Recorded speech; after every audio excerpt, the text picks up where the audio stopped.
Dirtle Magic. Thank you for tuning in to Dirtle Magic.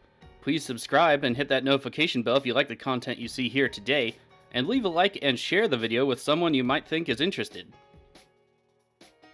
Leaving those likes really helps us out, but another way to help us out is by using our TCG Player affiliate link below. If you're looking for singles, sealed product, or gaming accessories, please consider using our link to support the channel. We also have some playmats at inkgaming.com. Go ahead and hit the link in the description to check those out. Alright, let's grab some spells and dirtle with some magic. Hello and welcome back to Dirtle Magic. Today we're playing some more Lonis Cryptozoologist. Looking at our opening hand, it has absolutely 100% no lands, so that's a mulligan. New hand. Not too shabby. 4 lands, possibility to get a 5th one if necessary. Void Husher, new addition to the deck. Sure, we can go with this. Our commander is green-blue, legendary 1/2 Snake Elf Scout. Whenever another non-token creature enters the battlefield under our control, we get to investigate and tap Sacrifice X clues. Target opponent reveals the top X cards of the library. We may put a non-land permanent card with mana value X or less from among them onto the battlefield under our control. That player puts the rest on the bottom of the library in a random order. Our first opponent with a plains into play is Bruna, the Fading Light. 5 white for legendary 5/7 Angel Horror. When you cast this spell, you may return target angel or human creature card from your graveyard to the battlefield, flying and vigilance. She can meld with Giselle the Broken Blade to form Brizella, Voice of Nightmares. To our turn, gives us Kodama of the East Tree. That's fine with me. Let's just play a forest and pass it off. Our next opponent is double white, double blue, double black, double red, double green for a legendary 10/10 Hybrid avatar named Progenitus. It has protection from everything and will be put into the graveyard from anywhere. Reveal it and shuffle it into its owner's library instead. Our last opponent is a partner pairing of Sengir, the Dark Baron, and Sidar Kundo of Jamura. 2 green, white for a legendary 2/5 human knight. Flanking. Whenever a creature without flanking blocks this creature, the blocking creature gets -1/-1 till end of turn. Creatures your opponents control without flying or reach can't block creatures with power 2 or less. Partner. Sengir, the Dark Baron, is 4 black for a legendary 4/4 Vampire Noble. Flying. Whenever another creature dies, put 2/1/1 counters on this card. Whenever another player loses the game, you gain life equal to the player's life total as the turn began. Partner. Thawing Glaciers into play for the partner player. We also had Dismal Backwater for Progenitus. They gained 1 life. To Bruna's turn, we have Cavern of Souls. I guess it's going to be Angel Tribal. Arcane Signet coming down. To our turn, we get a forest. Let's do Hinterland Harbor and get down our commander. Lonis to the battlefield, and we'll pass it off. The angels do worry me. Angel decks can be very hard to get down, keep down, and frankly kill, especially if they have Avis and Angel of Hope, which I'm not looking forward to seeing. Pathway of Ancestry for a Progenitus. The partner player with a Swamp. Bruna's turn sees Recruiter of the Guard. They go ahead and tutor up a sad robot. Looks like it's rolling over to us. My mistake, we have a Thawing Glaciers activation. The partner player will search their library for basic land. Our turn gives us an Ophelia Smuggler. Could be good later. Let's go ahead and play an island, and we'll play the Risen Reef. We have some triggers. We get a clue token, and we get to Coiling Oracle, basically. It's Ghostly Flicker. Let's go to attack, start on some damage. Progenitus will probably be very hard to kill later, but I do worry about Bruna. Let's go ahead and attack into Bruna. If they want to block, that's fine, but no hard feelings for anyone else. Damage is good, they take it. Up to 1 commander, down to 39, let's pass it off. To Progenitus, we have Findhorn Elves into play. The partner player's turn, Arcane Signet coming down for them. Swamp into play, followed by Rampant Growth. Over to Bruno's turn, let's see if they play the Sad Robot and keep ramping. We have an attack Recruiter of the Guard off into Progenitus. Damage is good, Progenitus back down to 40. Lara Dawnbringer coming down for Bruna. Oh, that's not good. Comes our turn, we have a basic land, it's an island.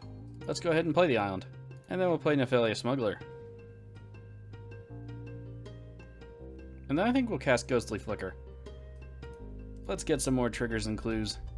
Risen Reef gives us Rejuvenating Springs. Let's go ahead and play it. Then we'll pass the turn there. Progenitus' turn, we have Vengeful Reaper. Flying Death Touch Haste, that'll be good against the other angels. I was thinking for our next turn, Kodama of the East Tree does have reach, so we'll probably summon it, and hopefully it won't get randomly obliterated. To the partner player, Black Market coming down. So far, we haven't seen any green or white mana out of them unless they use the Signet, so that's a little bit interesting. Oh, there's Godless Shrine. I spoke too soon. To Bruna's turn, straight to the attacks with Lara Dawnbringer. It is into us. That's a sad face. We'll be taking 5.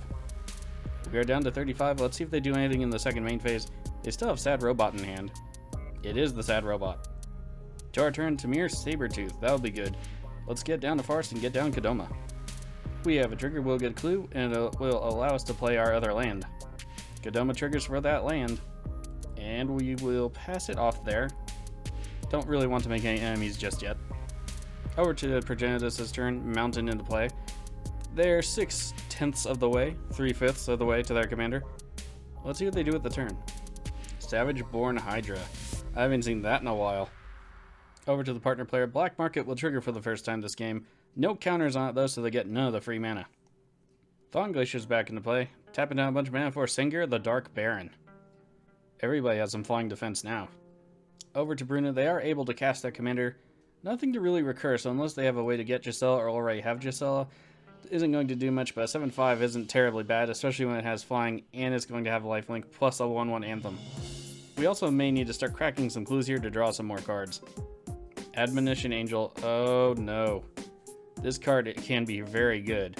You do have to protect it a little, but landfall, exile something? Not too shabby. Let's just hope they drop. Nope, there's a land. Hall of the Bandit Lord.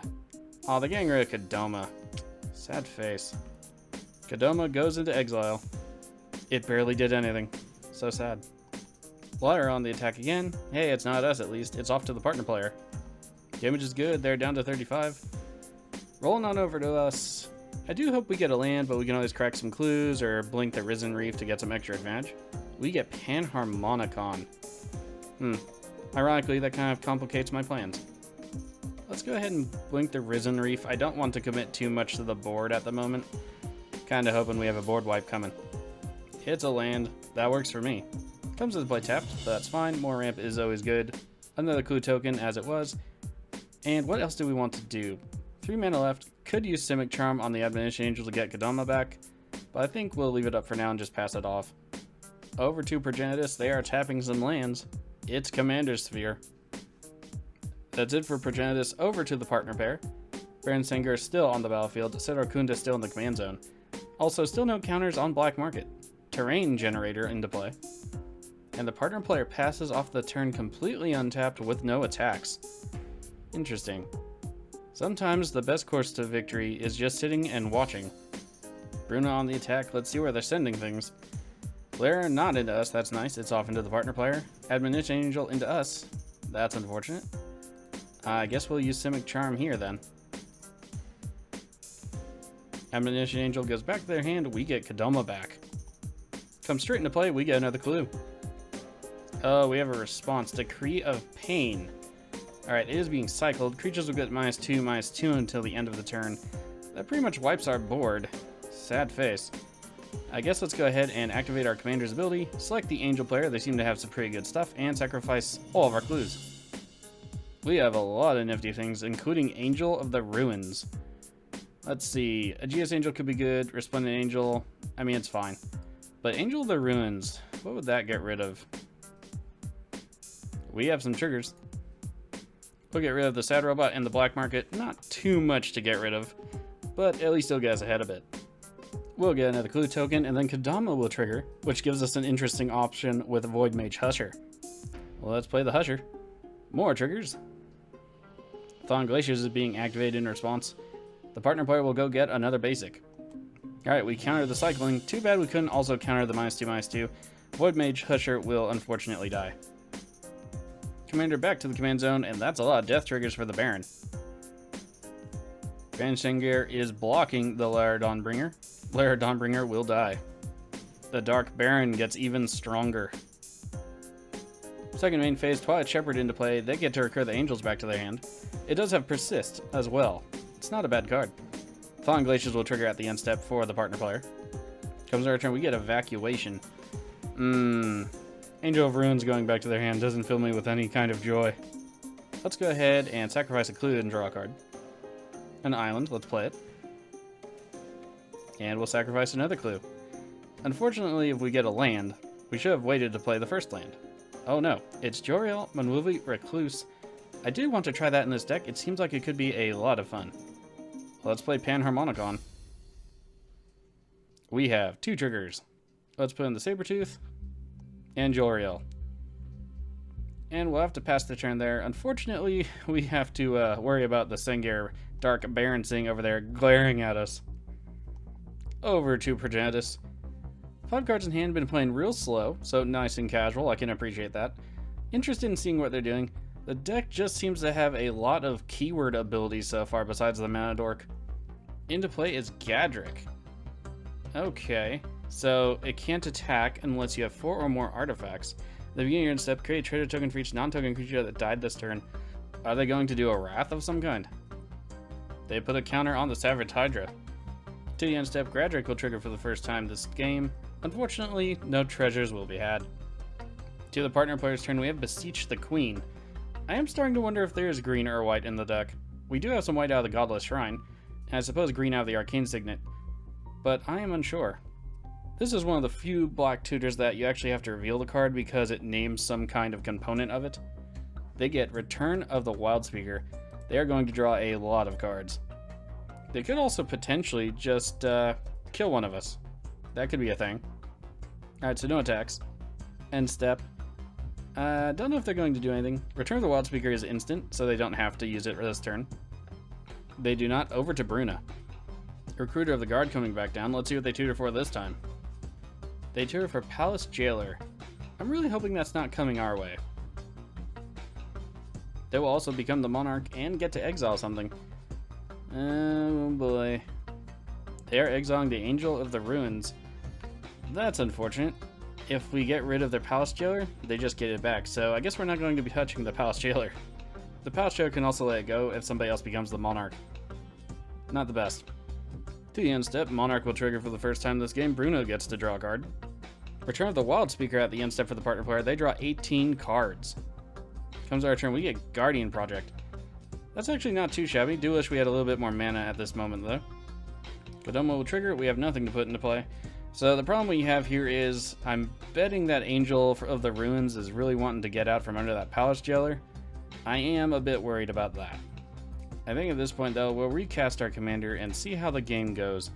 Progenitus really doesn't seem to be doing anything, and Baron Sengir is playing it pretty safe for the moment. We have a number of triggers. Kodama will trigger twice, but nothing will happen. We will draw 2 extra cards and make a kitty.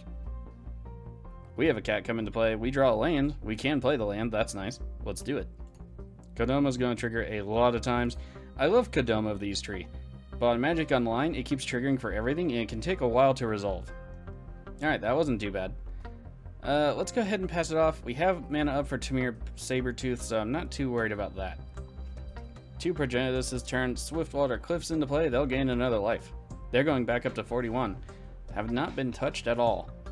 Again, though, they really aren't doing too much to warrant being slapped in the face, so we will have to be careful if we can even take out the partner player and the Angels. We're still not getting into a board position where that's not, yet possible is somewhat problematic to say the least. Savageborn Hydra gets yet another counter. 5/5 with double strike is nothing to sneeze at. On the bright side, it doesn't have trample. Thankfully. Circle of Protection red. Over to the partner player's turn, we have a Bayou into play. First actual green source we've seen from them all game. And 22 cards in hand, by the way. Oh, I don't even want to think about what's in there. Sylvan Library coming down for the partner player. Followed by Boundless Realm. Search the library for X basic lane cards, where X are the number of lanes you control. Put them onto the battlefield tapped. That is a lot of ramp, but at least they come into play tapped. Still an awful lot of swamps. 2 forests into play as well. Shadow Spear. Oh geez, lifelink. And there's some trample. That's not good. Not good at all. No attacks out of the partner player. Can't equip the Shadow Spear just yet. It can take away indestructibility though, which could be good against Avacyn if that shows up. But we can't block it with Kodama if it has the trample. I mean, we can, but it won't absorb very much. That looks bleak. Off to the Angels though. Let's go ahead and see what they're up to, but first, the cleanup step. Kozilek Butcher of Truth gets discarded. Oh, I never like seeing those guys. Let's see what else. Secure Tribe Elder, bunch of lands, Wandering Archaic, that's interesting. Oh, I didn't get to see the white card, sad face. Over to Bruna. No attacks out of Bruna either, interesting. To the second main, 8 cards in hand. I imagine they'll cast something. Palace Jailer, still an interesting card. They'll draw a card at the end of the turn, rather, and still have to discard one. So we could get rid of him, because it doesn't say when he leaves the battlefield. It's just when an opponent becomes the monarch. I'm hoping we could just bounce it and have it go away at some point, but we'll see. To the end step, nothing played. Interesting. So they'll have to discard 2 cards. Discard Defy Death and Lair Dawnbringer. Wonder what they kept. We get a Skullwinder, though. Gives us some options for Ghostly Flicker and such. But let's go ahead and get down the Acidic Slime. I am worried about a route. We have an awful lot of triggers. Get rid of Hall of the Bandit Lord. We got rid of the Shadow Sphere. Playing the hand, we get a Kitty. Kodama will trigger. Let's play a Forest into play. Thassa Deep Dwelling, that'll be good for us. 2 more clues, a bunch of Kodama triggers, but nothing to do. Okay, to some actually useful Kodama triggers. Let's put in Sidewinder. Sorry, Skullwinder. It's a snake, I get confused. And we stack out more triggers. This might take a sec. We'll get back Risen Reef and a Ghostly Flicker. We'll choose Progenitus to get back some cards from their graveyard. They get back the Manadork and not much else. Ooh, we get Meteor Golem. Nice. And then we'll put in Thassa. Unfortunately, this turn is going to take a sec. Unfortunately, we also don't have enough mana for Meteor Golem. To the end, we'll blink the Acidic Slime. We also don't have anything to get down the Meteor Golem for free. So, sad face. Get rid of the Arcane Signet and the Sylvan Library. Mystic Remora. That could help out. Coiling Oracle. Okay. Get down the Mystic Remora because why not? And I guess that we'll get down the Coiling Oracle and just see what's on top. Cultivates a card. Land into play. Nothing to put in. Let's draw some cards, get some clues, and pass it off. Put Temple of the False God into play. Didn't think we'd get a land there. Over to Progenitus. Let's see if they have anything. Some of the opponents were asking if they should scoop. I mean, if they want to. Unfortunately, the deck really doesn't have too much follow-up till we get to that value point, so, you know, Simic doing Simic things. And I don't run things like Craterhoof. Savage Reborn Hydra gets another counter. Filnhorn Elves into play for Progenitus. At the end of turn, we will play Ghostly Flicker. And we'll do Skullwinder and I guess Coiling Oracle. Oh, Jesus. I apologize to my opponents. We'll get back Simic Charm with 1 Skullwinder trigger and Ghostly Flicker with the other, because why not? Just checking the chat, see if anything's developing. The only thing is, they say the game might crash soon, and that has been a recent problem, especially with stacks either this large or people tap for mana. Oh, Bruna leaves the game. Okay. Dark Baron will get a lot of counters equal to their life total. I believe they were at 30 plus, so yeah, that's why we're getting back the Simic Charm so we can bounce the Baron away. Unfortunately, a player leaving during the stack could also cause the game to crash, so we'll have to wait and see what happens. Again, my apologies to my opponents. Simic does a lot of things, and it's just a lot easier in paper. The Baron didn't get much larger. I hope it's not broken. Oh, sorry, triggers when they lose the game. So if they just left, then paying 2 life. Why do I have to pay 2 life? Oh, it's Breeding Pool, I see. No, we will not pay that. And then Kodama will trigger twice, which is a pain in the butt. Okay, people just gave it up.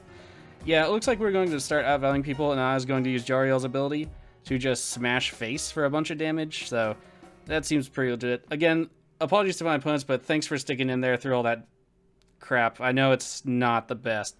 Let's go ahead and take a look at the deck. Alright, here's the deck. Since the last time we played the deck, I added 10 plus creatures to it because our commander really likes those creatures and we needed more of them because we were just not hitting enough. So some of those things include, of course, Meteor Golem. I know green and blue can handle a lot of things, but just having a catch-all answer to anything seems really good to me, and I like Meteor Golem a lot. Our 6 drops have expanded a ton. Elvenwald Hydra has Reach, which is good against fires because we don't have too many, and it gets us a land, why not? Solar Harvest, Kodama the Tree, of course. Green Warden for some extra recursion, Torrential Gearhulk as well. I did take out Inspiring Statuary, added Risen Reef, add Fierce Empath for some tutoring, add Exclusion Mage for a little bit more of soft removal. We definitely needed more removal in the deck as well. At the bottom end, added Caustic Caterpillar because sometimes you just need to get rid of something, and having the creature come into play and then repaying it, especially something at the low end for our commander when you just have 1 mana up, it could work out really well. Thought I'd try it out in the deck. Haven't gotten to test it much though. Also add Joriel Manuvi Recluse, which this game would have been fantastic had they not given up. And yeah, and of course if there are no board wipes.